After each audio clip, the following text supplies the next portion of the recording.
아까는 죄송했습니다. 굉음 때문에 잠시 정신이 나갔었나 봅니다.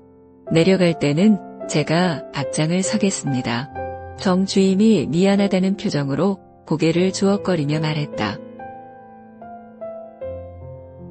괜찮네.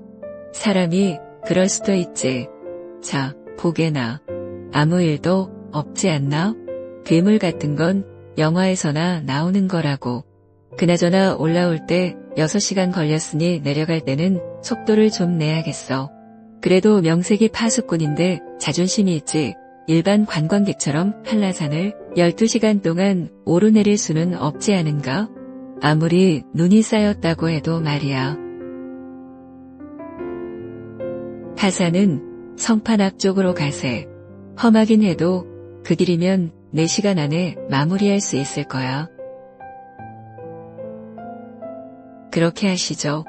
저는 눈길만 아니면 끼어서 내려갈 수도 있어요. 스산하고 을씨년스러운 것이 얼른 이 산을 벗어나고 싶거든요.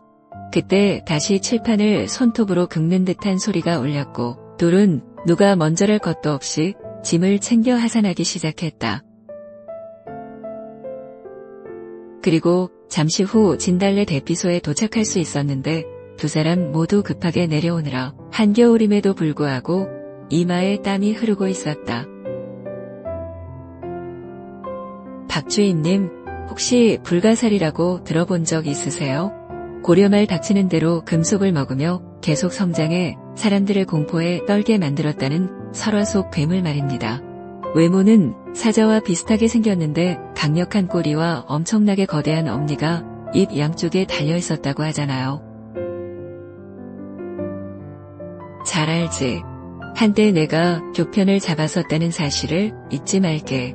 인터넷 쇼핑몰 사업을 한다고 학교를 그만두지만 않았어도 지금쯤 최소 교무부장은 하고 있을 텐데 말이야. 다 지나간 일을 지금 와서 이야기해 뭐 하겠나? 마음만 아플 뿐이지. 불가사리 설화는 매우 단순하다네.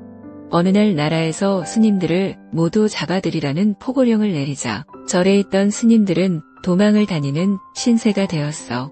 하루는 어떤 스님이 여동생 집으로 가서 숨겨주기를 청했는데 여동생은 숨겨주는 척하고 벽장에 가둔 뒤 남편에게 친오빠를 관아에 바치고 큰 재물을 얻자고 제안했어. 여동생의 남편은 친오빠를 관아에 팔아넘기려 한 행동에 분노해 아내를 죽이고 스님을 풀어주었지. 그런데 그 스님이 벽장에 갇혀있을 때 밥풀로 괴상한 짐승 모양의 물건을 만들어 재미삼아 바늘을 먹였는데 놀랍게도 그 괴물은 바늘을 받아먹고 점점 자랐어. 그러더니 집안에 더는 먹을 게 없자 밖으로 나와 온갖 금속을 먹으며 더욱 크게 성장했지. 나라에서는 이 괴물을 제거하기 위해 사람들을 동원해 활을 쏘고 칼로 내리치기도 했지만 모두 실패했어. 마지막 방법으로 불로 녹여 없애려 했으나 온몸이 불덩어리가 된 괴물이 거리를 돌아다니는 바람에 온통 불바다가 되어 마을이 파괴되고 백성들이 모두 타 죽고 말았지. 아니, 근데 뜬금없이 불가사리는 왜? 저도 확실한 건 아닌데 들리는 소문에 의하면 괴물이 금속을 찾아다닌다고 하네요. 마치 설화 속 불가사리처럼 말입니다. 아까 깜빡하고 말씀드리지 못한 것이 있는데 피살된 관광객들은 항상 호텔 열쇠와 행운을 기원하는 중국 동전을 가지고 다녔다고 하네요. 그런데 경찰이 소지품 검사를 해보니 그것들을 발견할 수가 없었대요. 지폐는 그대로 남아있는데 말이죠. 게다가 주변을 수색해 보니 핸드폰이 부서져 있었는데 플라스틱이나 유리로 제조된 부분은 멀쩡하고 금속 성분만 감쪽같이 사라졌다고 하네요. 박주임은 가슴이 오르내리는 것만 보이며 입을 열지 않았고 잠시 뒤 속삭이듯 말했다. 이렇게 하는 건 어떤가? 나는 당연히 괴물 같은 건 믿지 않지만 정주임을 위해서 하는 말이네. 지금 자네와 내가 가지고 있는 금속이 들어간 모든 물건을 여기 진달래밭 대피소에 맡기고 내일 아침 날이 밝으면 찾으러 오는 거야. 시계, 핸드폰, 벨트버클, 보온병 등등 말이야. 그렇게 하면 금속을 찾아다닌다는 괴물을 잊고 마음 편하게 내려갈 수 있을 것 같은데 안 그런가? 기막힌 아이디어입니다. 이 밤중에 누가 훔쳐갈 일도 없고 말이죠. 근데 아이젠도 벗어야 하나요? 당연하지. 쇠로 만들었으니까. 내려가는 길이 조금 미끄럽더라도 벗어두고 가세. 그리고 등산 스틱도 놔두고 가세. 이왕이면 완벽한 것이 좋지. 네, 알겠습니다. 정주임이 부드럽게 대답했다. 그들은 금속으로 만들어진 자질구레한 것들을 대피소 화장실 마지막 칸에 모아둔 후 알터니를 뺀 홀가분한 심정으로 다시 하산하기 시작했다. 그리고 살아오름 전망대를 거쳐 마지막 대피소가 있는 솥밭에 도달할 수 있었다. 여기서 종착지인 성파나까지는 1시간이면 도착할 수 있는 짧은 거리로 산행은 거의 끝난 것이나 다름없었다. 수고 많이 하셨습니다. 박 주임님. 솥밭 대피소까지 왔으니 드리는 말씀입니다만 저는 아까 백록담에서 굉음이 들렸을 때 꼼짝없이 죽는 줄 알았어요. 어디선가 괴물이 튀어나와 저희를 잡아먹을 것 같았거든요. 사람하고는 요즘 세상에 괴물이 어디 있다고 그러나. 하긴 나도 자네 이야기를 듣고 나니 섬찟하더군. 다음에 또 이번과 같은 상황이 발생하면 연장 근로수당을 2배는 올려달라고 해야겠어. 아니면 못 올라가겠다고 단호하게 말해야지. 어이구, 저는 2배가 아니라 3배를 올려준다고 해도 다시는 늦은 밤에 올라가지 않으렵니다. 무서워서 못 가겠어요. 미끄러운 눈길을 아이젠도 없이 내려오면서 생각해보니 문득 괴물도 산신께서 본보기로 만든 건 아닐까? 라는 걱정이 들더군요. 맑은 공기와 아름다운 자연으로 유명했던 한라산을 쓰레기장으로 만들어놨으니 노발대발하셔서 천년 만에 화산 분화도 일으키시고 불가사리 괴물을 만들어 사람들에게 보낸 거예요. 정신 차리라고 말입니다. 그럴 수도 있겠지. 하지만 나이 많은 단기 계약직이 뭘 어떻게 하겠나? 그저 안 잘리고 붙어있는 것만으로도 다행으로 여겨야지.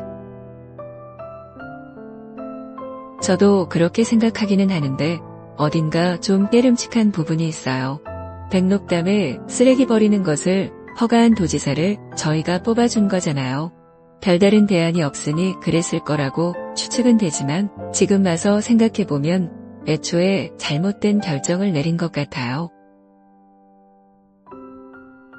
돈이 좀 들더라도 육지로 쓰레기를 보내서 태우거나 일부 주민들이 극렬히 반대한다고 할지라도 소각장을 최우선으로 건설했어야 합니다. 주먹구구식으로 행정을 처리하다 보니 이런 사단이 난 겁니다. 정 주임이 비꼬듯 말꼬리를 달았다. 지금 와서 뭘 어쩌겠나? 그리고 말이 나와서 하는 말인데 만약 고향 선배인 도지사가 선거에서 떨어졌다고 가정해봐. 아마 자네와 나는 파수꾼 자리를 얻지 못했을 거야. 그나마 입에 풀칠하고 사는 것이 다 그 도지사 덕분이라는 말이네.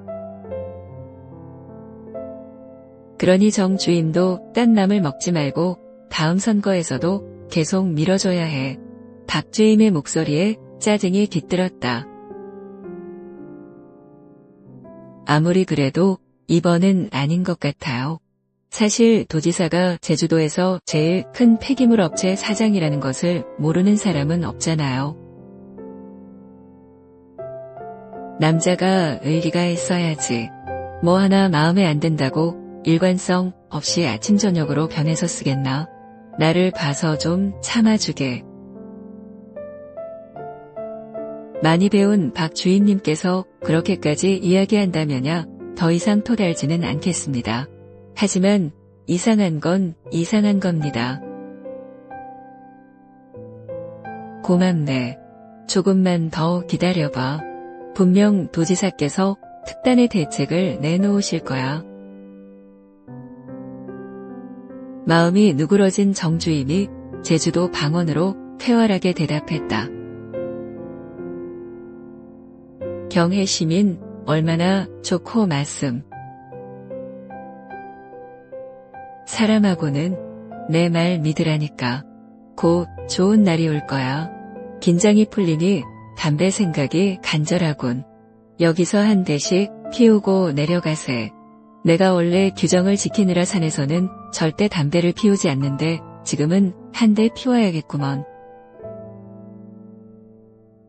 어이쿠, 대쪽 같은 박 주임님께서 어쩐 일이십니까? 내일은 해가 서쪽에서 뜨겠네요. 정주임은 활짝 웃으며 등산복 상의 주머니에서 담배 한 개비를 꺼내 권했고 바지에서 라이터를 찾아 불을 켠 후 박주임의 얼굴에 가져다 댔다. 추운 겨울밤에 밝고 따뜻한 빛을 만들어내는 라이터는 미군들이 즐겨 사용하는 쇠로 된 은색의 지퍼 라이터였다. 잠시 후 그들은 칠판을 손톱으로 긁는 듯한 불쾌하고 듣기 거북한 소리가 점점 다가오는 것을 느낄 수 있었다. 끼익, 끼익, 끼익.